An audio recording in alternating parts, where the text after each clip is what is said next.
अमृतलाल नागर की कहानी है मोती की 7 चलनियां। एक छोड़ मुए बदजात हरामी के, तेरी जवानी को लकवा मारे शैतान के बच्चे, आ तो सही। गली में इस जनानी चीख चिल्लाहट के साथ धर पटक धमाके की आवाजें आईं। गर्मी की दोपहर में कई मकानों के खिड़की दरवाजे खुल गए। औरतों, मर्दों और लड़कियों की भीड़ झांकने लगी, बाहर आ गई। क्या है, कौन है, सब बातें शुरू हो गई। नौजवान शायद आसपास के उजागरे से सहम कर बुरके वाली के काबू में आ गया था। वो उसे गिराकर उस पर चढ़ बैठी। भीड़ आ जाने से नौजवान को एक हाथ से अपना मुंह छिपाना पड़ा। उधर बुरके वाली दोनों हाथों से उसके सर के बाल नोच नोच कर जोर जोर से कहने लगी, बड़े शरीफजादे बनते हैं, तेरे घर में माँ बहनें नहीं हैं। तह में आकर बुरके वाली ने अपना नकाब उलट दिया। निहायत ही भद्दी शक्ल थी। होठ के ठीक बीचों बीच मस्सा, नाक चपटी, सूखे आम सा चेहरा, स्याह रंग, उम्र अधेड़। नौजवान के दाहिने हाथ पर अपने पांव मैं फटी जूतियों के जमाए अपनी बकबक की रेल दौड़ाने लगी। मैं आबिद अली के घर से निकली तो ये लौंडा वहीं से वाही तबाही करते मेरे पीछे पीछे आया। हवस का अंधा अल्लाह मारा, न बुढ़िया देखे न जवान, लेके लगा हाथापाई करने निगोड़ा। अच्छा अब छोड़ो उसे, परे हटो, किसका लौंडा है ये, उठ बे। दरोगा जी उर्फ Imtiaz Ahmad, retired sub inspector police, छड़ी टेकते हुए आगे आए। बुरके वाली तब भी न उठी। दरोगा ने दोबारा डांट कर कहा, अच्छा अच्छा उठिए, अब बड़ी पारसा बनी है, कौन है, कहां से आई हैं? मैं कोई चोर उचक्की हूं, बदमाश हूं? आबिद अली के खालूजाद भाई नाजिम हुसैन एडवोकेट के यहां मुलाजिम हूं, मौलवीगंज में। फिर वही गलत बयानी शुरू की आपने। दरोगा जी गरजे। फिर कहा, लड़के को कही जाती हैं, पहले अपनी सूरत तो देखिए। माशाअल्लाह आपकी इस कमसिनी और हुस्न पर तो लंगूर का बच्चा भी ना रिझेगा। इंसान का बच्चा तो आखिर समझदार होता है। लोगों ने ठहाका लगाया। बुरके वाली मारे गुस्से के रुआसे हो गई और नकाब मुंह पर डाल लिया। इससे और हंसी हुई, फप्तियां कसी गईं। बुरके वाली अपनी जान छुड़ाकर तेजी से चली गई। दरोगा जी ने अपने पोपले मुंह से हंसकर बोला, खुदा की कसम, क्या बूटा सा कद और 56 छुरी सी चाल, लौंडा इसी चाल पे मात हो गया। अब की से सूरत देख कर इश्क फरमाइएगा बरखुरदार। कौन बहादुर हैं आप, जरा सूरत हम भी तो देखें। लड़के हंस रहे थे, कह रहे थे, इशरत है। इशरत मियाँ शर्म के मारे मुंह गड़ाए धरती से चिपटे जा रहे थे। दो एक खड़े हुए बुजुर्ग घरों से दो एक बूढ़ी बूढ़ियां लानत मलामत कर रही थी कि बेजा बात है। वो तो कहो कि मामूली नौकरानी का मामला था, दरोगा जी ने डांट डपट कर टाल दिया, मगर यही हरकत किसी शरीफजादी के साथ कर बैठते तो लेने के देने पड़ जाते हैं, वगैरह वगैरह। दरोगा जी फिर गरजे, सबको खामोश किया, लड़कों को भगाया। फिर इशरत का हाथ पकड़कर उठाते हुए बोले, उठ बे, खबरदार जो ऐसी हरकत की। बाप दादों की इज्जत का ख्याल नहीं है? चचा रिटायर्ड प्रोफेसर, भाई एडिटर, बहन डॉक्टर, और तुम आज ये टहकाई के पीछे बदनाम हुए। बेटा आशिकी खेल नहीं है जिसको लौंडे खेलें। औरत कमर और टेंट के बूते पर झुकती है, समझे? दरोगा जी ने समझाकर एक टीप चढ़ी। छिपकर सुनते हुए दो लड़के हंस पड़े। इशरत गोली खाए शेर की तरह उन लड़कों को सजा देने के लिए झपटा। इशरत मियाँ इंटर का इम्तिहान देके खाली बैठे थे। ये गलती कर बैठे। आखिर उम्र है, अरमान है, वजूहात हैं, गलती हो गई। मगर ये साले मुझ पर हंसने वाले कौन होते हैं, दांत खट्टे कर दूंगा। लेकिन दारोगा जी ने कसकर बांह पकड़ ली और घर ले चले। दरवाजे पर पहुंचकर इशरत सहमा कुम्हलाया, कांप कर दरोगा जी से बोला कि चचा जान से कुछ ना कहिएगा। मगर वहां तो पहले ही खबर पहुंच चुकी थी। प्रोफेसर अख्तर हुसैन इशरत को देखकर झपटे और दारोगा जी के समझाने बचाने के बावजूद उन्होंने उसे थप्पड़ों घूसों से मारते मारते बेहाल कर दिया। उनका भी दम फूल उठा। तब दारोगा जी ने हाथ पकड़ लिया, अख्तर साहब को लाकर कुर्सी पर बिठलाया। जरा दम लेकर अख्तर साहब बोले, आप समझते नहीं हैं दारोगा जी, कल ये अपनी नादानी में किसी हिंदू लड़की को छेड़ दे तो खुदा न करे जबलपुर का दूसरा नज़ारा यहाँ देखना पड़ जाएगा। ये आदत खराब है, ज़माना और भी खराब है। जी हाँ, ये तो आप बजा फरमाते हैं, मगर किया क्या जाए हुजूरे वाला। लौंडे लौंडियाँ माँ के पेट से बाद में निकलते हैं, पहले इश्कियाँ गाने याद करते हैं। दारोगा जी की बात सुनकर अख्तर साहब कड़वा मुंह बनाकर बोले, अजी लानत भेजता हूँ इस जमाने पर। हमारे आला खानदान पर दाग लगा दिया लड़के ने। बगैर माँ बाप का बेटा है, लोग थूकेंगे तो मेरे मुंह पर थूकेंगे। मगर नसीबा मानो प्रोफेसर साहब से कोई पुराना वैर निकाल रहा था। आज भतीजे ने उनके दिल को करारी ठेस पहुंचाई, तो कल खास उनकी लड़की ने यही किया था। Doctor Nigar Sultana and doctor Surendra Mohan request the pleasure of your company. अब और बाकी क्या बचा? लड़के लड़कियां खुद अपने ही नाम से अपनी शादी का इनविटेशन कार्ड भेजने लगे हैं। हद है।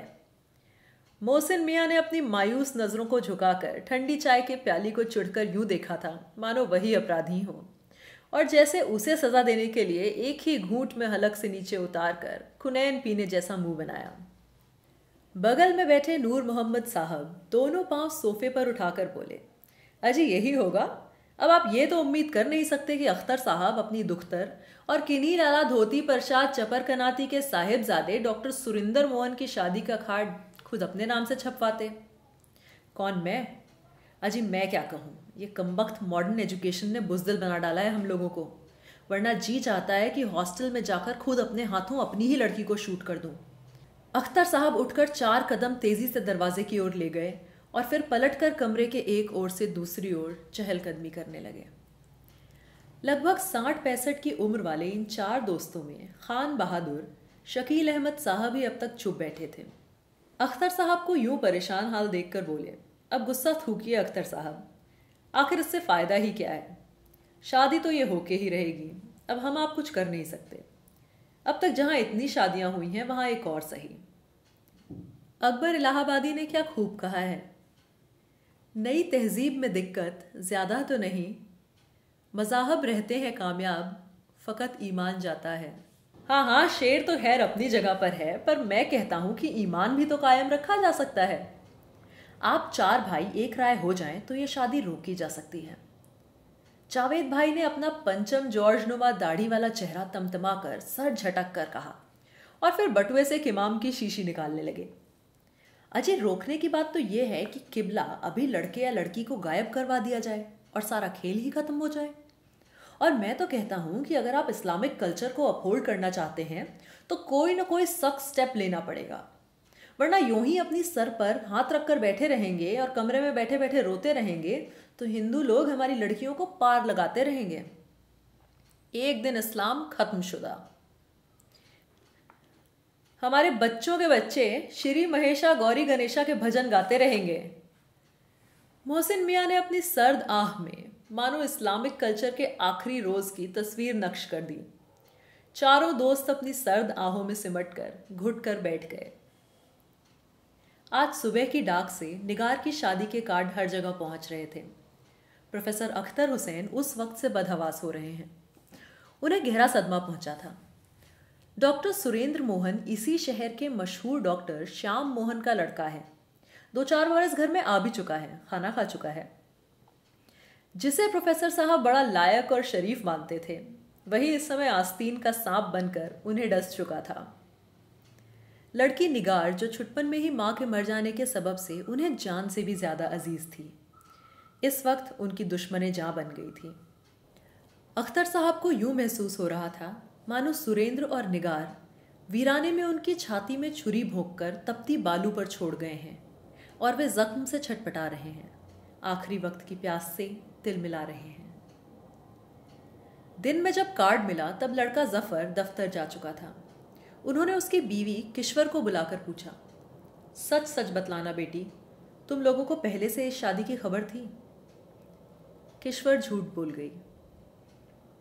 अख्तर साहब यह जान भी गए मगर बेबस थे। एक बार जी चाहा कि मेडिकल कॉलेज में जाकर निगार को सबके सामने तड़ातड़ तमाचे मारे, नालायक, बड़ी डॉक्टर बनी है, इसी दिन के लिए तुझे पैदा किया था। मगर फिर ना गए। मन पर नामर्दी और पस्त हिम्मती छाई रही। शाम को अजीज दोस्तों की दुनिया ने उनका मुंह नोच लिया। दिन भर से इसी बात का तो उन्हें डर था। हर एक पूछ रहा था कि ये शादी कैसी है। अगर मोहब्बत सच्ची थी तो डॉक्टर सुरेंद्र मुसलमान क्यों ना बन गया? निगार ने तौहीन मिल्लत क्यों की? दोस्तों की दुनिया ये कह रही थी तो बाकी दुनिया ने तो न जाने क्या क्या कहा होगा। प्रोफेसर साहब दुनिया से डर रहे थे। यूं भी खुद मॉडर्न थे, पर्दे के सख्त खिलाफ थे। गो ईद बकरीद को भी मस्जिद में कभी नमाज पढ़ने न जाते थे, मगर इस्लाम को मानते थे, दुनिया से डरते थे। उन्हें लग रहा था कि आज उनके पैरों तले जमीन खिसक चुकी है। डॉक्टर सुरेंद्र मोहन के माता पिता के पैरों तले भी जमीन खिसक गई थी। यही दुनिया का सवाल डॉक्टर श्याम मोहन की कोठी में रंग ला रहा था। अपने बड़े बेटे सुरेंद्र को बंद कमरे में बिठलाकर डॉक्टर श्याम मोहन गरमा रहे थे। तुमको इंटरकास्ट मैरिज ही करनी थी तो क्या हमारे हिंदू जाति में लड़कियां नहीं हैं? मेडिकल कॉलेज में ही 50 हैं। पापा, मुझे निगार से शादी करनी थी, 50 से नहीं। और मेरे सामने जाति का सवाल ही नहीं था। क्यों क्यों जाति का सवाल नहीं था? मैं पूछता हूं। क्यों हो? मैं आपसे पूछता हूं। जबान लड़ाते हो मुझसे? ये नादानी करने की उम्र अब मेरी रही नहीं है। जी हाँ, इसलिए अब आप बड़ी बड़ी नादानियां करने लगे हैं। क्यों? आपको इस बात का ख्याल ही नहीं है कि आपके माता पिता पर कितनी बड़ी जवाबदेही है। फैमिली में तुम अकेले तो हो नहीं, तुम्हारे छोटे भाई हैं, ब्याहने योग्य बहनें हैं। बड़ा घर देखकर एक तो लोग वैसे ही बड़ा दहेज मांगते हैं, ऊपर से जब लड़कियों की मियंटी भाभी आकर बैठ जाएगी तब जाने और क्या होगा। पापा, आप अखबार में ये डिक्लेयर कर दीजिए कि मैंने सुरेंद्र को घर से निकाल दिया है, फिर कोई परेशानी ना होगी। मुझे आपकी जायदाद से एक पैसा भी नहीं चाहिए। सुरेंद्र ने बहुत ठंडे भाव से कहा, पर डॉक्टर श्याम मोहन सुनकर एकाएक झटका खा गए। सहसा कुछ जवाब न सूझा। फिर हकला हकला कर अपना रौब चढ़ाते हुए बोले, तुम्हें लज्जा नहीं आई मुझसे ये कहते हुए? तुमने अपनी मदर को भी यही जवाब दिया था। तुम अभी माँ बाप की भावना को समझते नहीं हो। तुम सब मॉडर्न फैशन वाले पति पत्नी के रिश्ते को आशिक व माशूक की नज़र से देखते हो। माशूक की सोहबत जल्द से जल्द मिल जाए इसीलिए शादी करते हैं। लव मैरिज जितनी तेज़ी से बढ़ रहे हैं उतनी ही तेज़ी से फेल भी हो रहे हैं। सुरेंद्र को हंसी आ गई। बोला, पापा, रॉकेट भी जितनी तेज़ी से उड़ रहे हैं उतनी ही तेज़ी से फेल हो रहे हैं, लेकिन उसी के साथ साथ स्पेस ट्रैवल की सफलता भी बढ़ रही है। बहरहाल, वी पार्ट फॉर गुड। पिता के नाते मेरी शुभकामना है, आशीर्वाद है, और चलते चलते ये नेक सलाह भी दूंगा कि वह लड़की तुम्हें चाहे कितना भी फुसलाए, मगर तुम हरगिज हरगिज मुसलमान मत बनना। बस पिता होने के नाते मेरी तुमसे यही हाथ जोड़कर प्रार्थना है। डॉक्टर श्याम मोहन के नाटकीय ढंग से हाथ जोड़ने में व्यंग उभरा तो अवश्य, पर कंठ और आंखें भर आईं। डॉक्टर साहब ने अपना मुंह घुमा लिया। डॉक्टर सुरेंद्र को अपने पिता के दुख से दुख हुआ। वो बोले, पापा, हमारे लिए धर्म बदलने की बात ही नहीं उठती। हमें जन्म मरण शादी वगैरह के लिए किसी मुल्ला या पंडित की ज़रूरत ही नहीं है। मंदिर मस्जिद की हमें ज़रूरत नहीं है। ईश्वर को मानते हैं मगर साइंस की शक्ति से उसे देखते हैं। खुद आप ही ने ये धार्मिक ढोंग और आचार विचार कहाँ माने? आप नाम मात्र के लिए ही जन्म के संस्कारों से बंधे रहे। हमें वह भी झूठ लगा, हम उसे भी नहीं मानते। तो मानते क्या हो आखिर भाई? यही कि हम भारतीय हैं। इंसानियत के सिद्धांत, ईमानदारी, मेहनत, सच्चाई, दया, करुणा, जितना भी कोई कट्टर हिंदू या मुसलमान मानेगा उतना ही हम भी मानते हैं। बाकी क्रियाकर्म, जनेऊ, नवरात्र, मुहर्रम, पूजा पाठ, धर्म कर्म का पुराना बोझ हम क्यों ला दें? इससे हमें मिलता ही क्या है? ठीक है भैया, हमारे ऋषि मुनियों का सनातन धर्म जिसकी सारे संसार ने तारीफ की है, अब तुम लोगों के हाथों समाप्त ना होगा तो क्या कोई बाहर से आएगा? ठीक है, ठीक ही है। डॉक्टर श्याम मोहन ने एक सर्द आंख खींची और खिड़की से बाहर देखने लगे। हॉस्टल की लड़कियों में बड़ा जोश था। उनके लेक्चरर हरदिल अजीज और हसीन डॉक्टर निगार सुल्ताना की शादी हो रही थी। डॉक्टर सुरेंद्र मोहन भी बड़े पॉपुलर हैं। लड़कियां, नर्सों और लेडी डॉक्टरों का यह आग्रह था कि शादी हॉस्टल में ही हो। आसपास में चंदा जमा हो चुका था, बड़े बड़े प्लान बन चुके थे। प्रिंसिपल तक से लड़कियां यह बात कर चुकी थीं कि हम लोग इन दोनों डॉक्टरों की शादी को अपना फैमिली अफेयर मनाएंगे और इस बहाने गर्मी की छुट्टियों से पहले तमाम स्टूडेंट और स्टाफ के लोग एक साथ मिलकर हंसी खुशी एक शाम बिताएंगे। निगार को लगता था कि ये तमाम बातें उसके अब्बा को और नाहक ठेस पहुंचाएंगी। शादी की बात तो खैर दो दिलों की बात थी, उस पर जोर नहीं, पर यूं निगार अब्बा को नाखुश नहीं करना चाहती थी। वह उन्हें बहुत चाहती थी, उनका अदब करती थी। शादी की बात पिछले 2 साल से चल रही थी। जफर और किश्वर को वह अपना राज बता चुकी थी, पर अब्बा से कुछ भी कहने पूछने की हिम्मत न हुई थी। भाई और भाभी पूरे दिल से राजी नहीं थे, उनके अंदर एक किस्म का कटाव था। फिर भी वो दोनों निगार के हमदर्द और हम ख्याल थे। बातों बातों में एक दिन निगार, किश्वर और जफर ने अब्बा जान का दिल भी टटोला था। प्रोफेसर अख्तर हुसैन यह तो मानते थे कि पढ़े लिखे हिंदू और मुसलमान दोनों ही अपने अपने दीन धर्म को भूल चुके हैं, एक से हैं, मगर फिर भी हिंदू हिंदू है और हिंदू रहेगा, मुसलमान मुसलमान है और मुसलमान ही रहेगा। वो ये मानते थे कि राम और रहीम में कोई फ़र्क नहीं है, मगर लफ्ज़ हमेशा दो रहेंगे। कहने लगे, यह खून का असर है, नस्लों का, कल्चर का, आदतों का फ़र्क है। खून और नस्ल का सवाल अहम है, इसलिए हमारे यहाँ रिश्ते कायम करने से पहले ख़ानदान देखा जाता है, नसबनामा देखा जाता है। मैंने माना कि हिंदू या दीगर कौमें भी अपने अपने ढंग से यही सब करती हैं, पर यह ढंगों का फ़र्क ही बड़ा बेढंगा है। इस भेदभाव को 20वीं सदी में तो मिटा ना सकोगे तुम लोग, और अगर हमारे इस्लाम की स्पिरिट सच्ची है तो शायद तक क़यामत यह फ़र्क ना मिट सकेगा। अब्बा का यह इस्लाम निगार की समझ में नहीं आता था। खुद अब्बा कभी रोज़े नमाज के पाबंद नहीं रहे, मौलवियों का सदा मजाक उड़ाते रहे, मगर जैसे वह इस्लाम के पाबंद हैं, निगार भी वैसे ही रह सकती है। शादी और मजहब में कोई संबंध नहीं है, उसके लिए पुरानी समाजी कायदों से बंधकर चलने की कोई ज़रूरत नहीं है। समाज पुराने से नया होता है तो कायदे भी नए बनते हैं।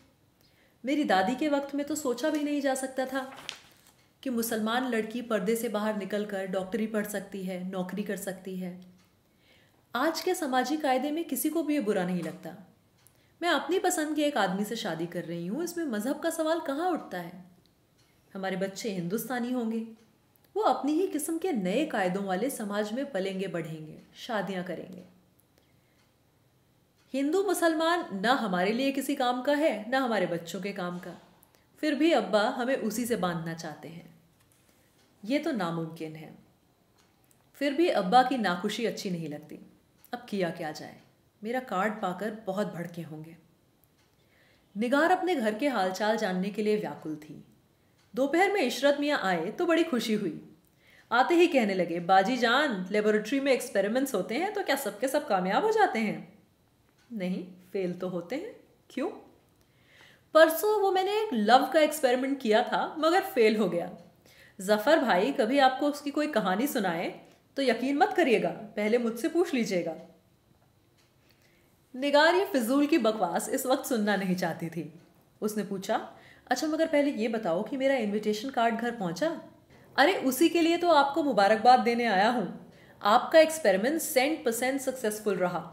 इसीलिए आया था कि मेरे पास शादी के लायक कपड़े नहीं हैं, जूते फटे हुए हैं, और इस वक्त चचा जान से कहने की तो कुछ हिम्मत मेरी है नहीं। अरे कपड़े वगैरह सब खरीद लेना मेरे भैया, पहले ये तो बता दो कि अब्बा जान क्या कहते थे। निगार ने सारा हाल सुना। दुख हुआ मगर बेबस थी। तभी कमरे में कुछ लड़कियां आईं।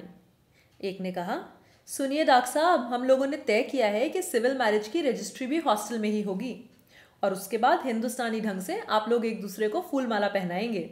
डॉक्टर मोहन ने ये मंजूर कर लिया है। निगार ये सब नहीं चाहती थी।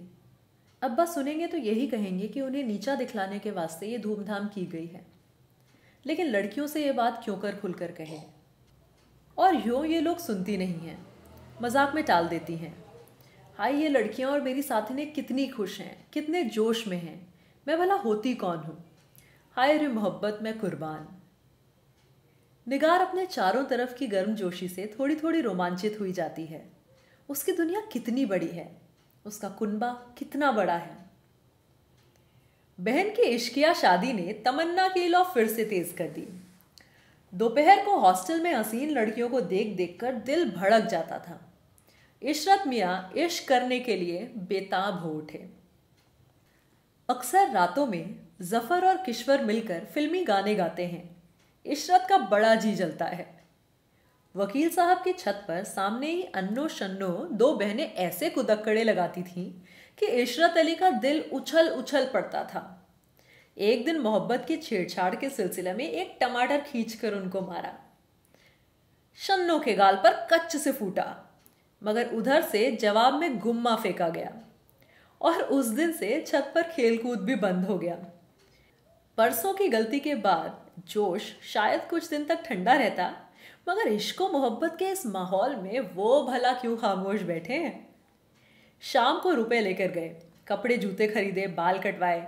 10 रुपए बचे तो सोचने लगे कि किस पर खर्च किए जाएं। दूसरे दिन बारात चलने से कुछ देर पहले डॉक्टर सुरेंद्र मोहन को गोटे के हार का ध्यान आया। इशरत मियाँ सजे बजे फालतू से खड़े दिखाई दिए। उन्हें ही 10-10 के 2 नोट दिए और नौकर की साइकिल दिलवाकर अमीनाबाद भेज दिया कि जाओ गोटे वाला हार ले आओ। इशरत मियाँ साड़ी गोटे वाले के यहाँ पहुंचे तो 2 लड़कियां दिखीं।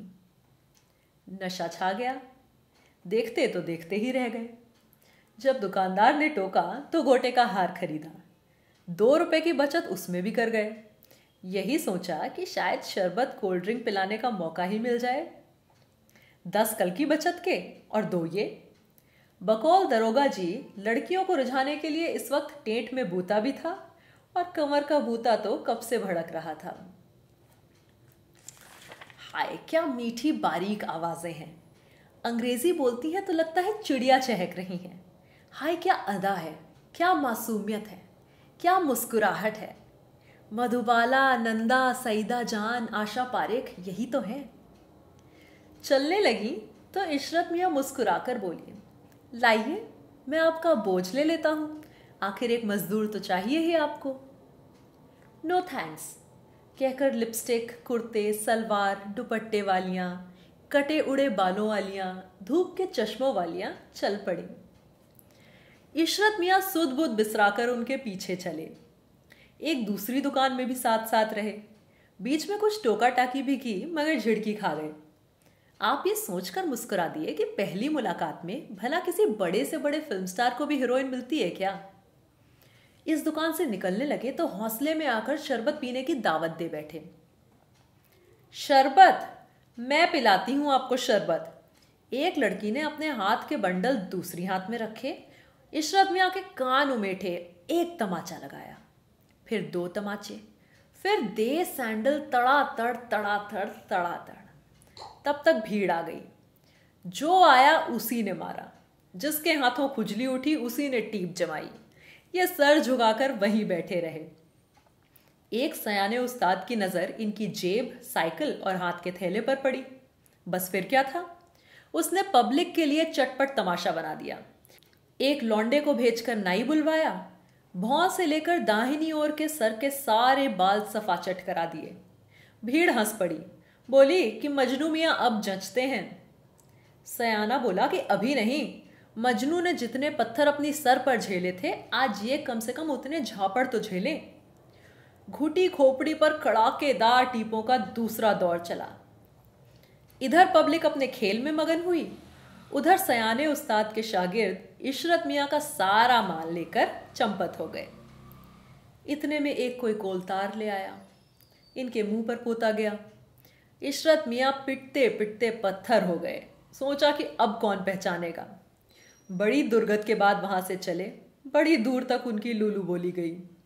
बहन की शादी और जलसे के वक्त इशरत मियाँ अमीनाबाद की गलियों में ये ऐश भोग रहे थे। डॉक्टर सुरेंद्र मोहन और निगार दोनों ही अपने अपने बड़े बूढ़ों की धार्मिक सामाजिक खींचातान से मन ही मन बुझे हुए थे, मगर आसपास के जोश ने उन्हें हरा भरा बना रखा था। बारात में बड़े बड़े डॉक्टर शामिल थे। निगार के भाई भाभी, कुछ मुसलमान सहेलियां, कुछ सहेलियों के साहब भी आए थे। डॉक्टर सुरेंद्र के बहन बहनोई, मंझला भाई और कई दोस्त किस्म के सजातीय भी मौजूद थे। अखबार वाले थे। बड़ी शानदार भीड़ थी। अपने आप ही लड़के लड़कियों के वॉयलिन, हारमोनियम, तबले, तानपुरे आ गए थे। गाने हुए, नकलें हुई, बड़े मजे आए। बड़े बूढ़ों से लेकर नौजवानों तक हर एक सहज भाव से ऐसा मगन मन हो रहा था कि निगार और सुरेंद्र देख देख कर खिले उमड़े पड़ते थे। माला पहनाने के वक्त इशरत मियाँ भी झुंझलाहट के साथ याद किए गए। फिर फूल मालाओं से काम चला लिया गया। बेशुमार प्रेजेंट्स आए। इस शादी में कुछ लोग सकपकाया हुआ मन लेकर भी शामिल हुए, लेकिन जवानों की उमंगों ने सभी को हंसी हौसले से भर भर दिया। हर एक खुश था। रात को दूल्हा दुल्हन अपने बंगले पर पहुंचे। डॉक्टर मोहन ने सजावट के एक ठेकेदार से सुहाग कमरे में फूलों की सजावट करवाई थी, मगर आकर देखा तो कमरे में अंधेरा घुप। बत्ती जलाई तो बढ़िया सजावट और फूलों की महक के साथ साथ एक अजीब कलमुही सूरत भी दिखी।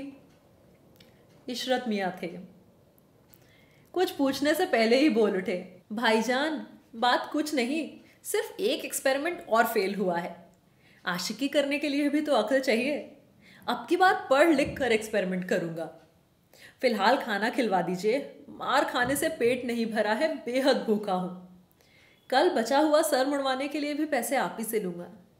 बाकी जो नुकसान हुआ है उसे सह जाइए।